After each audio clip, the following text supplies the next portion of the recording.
Praise the Lord everyone. सबको जय मसीह की। मैं बिलीव करती हूँ आप सभी लोग आशीषित होंगे, आपके घराने आशीषित होंगे और खुदावन का वचन आप लोगों के जीवनों में आज 1000 गुना फल लेके आएगा। आओ मैं इस पाक और पवित्र वचन को आपके लिए पढ़ती हूँ, जो वचन हमें परमेश्वर के दास अपोस्टल अंकुर यूसुफ नरूला जी द्वारा और परमेश्वर की दासी पास्टर सोनिया यूसुफ नरूला जी द्वारा दिया जाता है। आओ मैं इस पाक और पवित्र वचन को आप सभी के लिए पढ़ती हूँ।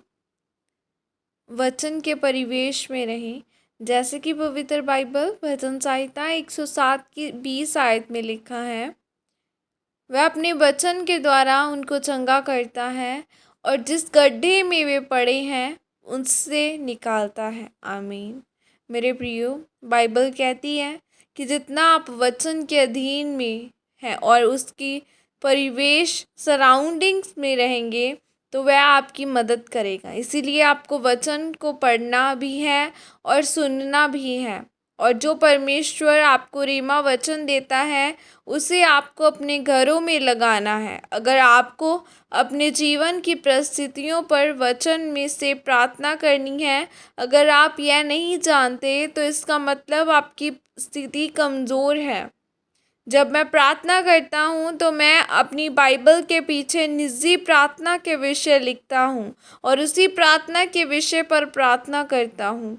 और जब मैं कोई वचन पढ़ता हूँ तब मुझे मालूम होता है कि परमेश्वर ने मुझसे इस वचन के द्वारा बात की है, और उस वचन को मैं अपनी निजी प्रार्थना से जोड़ता हूँ और उसी वचन को प्रार्थना में मनन करता हूँ।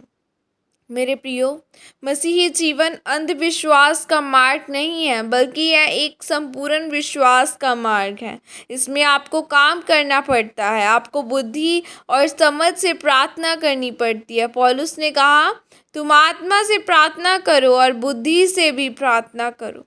आत्मा से प्रार्थना करने का मतलब है हालेलुया होशना करके गैर भाषा में प्रार्थना करना।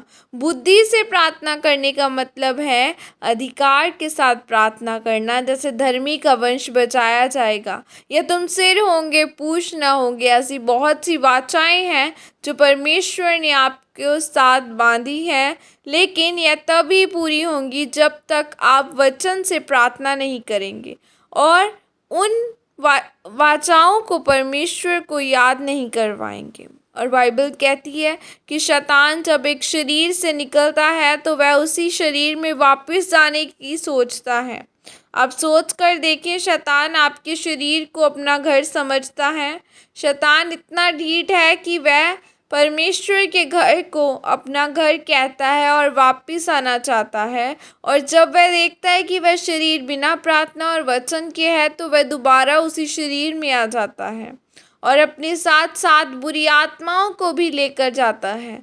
तो फिर उस मनुष्य की दशा पहले से भी बुरी हो जाती है। इसीलिए मेरे प्रियो, आपको यह मालूम होना चाहिए कि किस वचन के साथ किस तरह से प्रार्थना करनी है, क्योंकि ये आपके जीतने के लिए बहुत ज़रूरी है। आपको हर बीमारी से, पापों से और श्रापों से आज़ाद होने के लिए लड़ना होगा, क्योंकि मसीही जीवन बुद्धिमानी से चलने वाला जीवन है।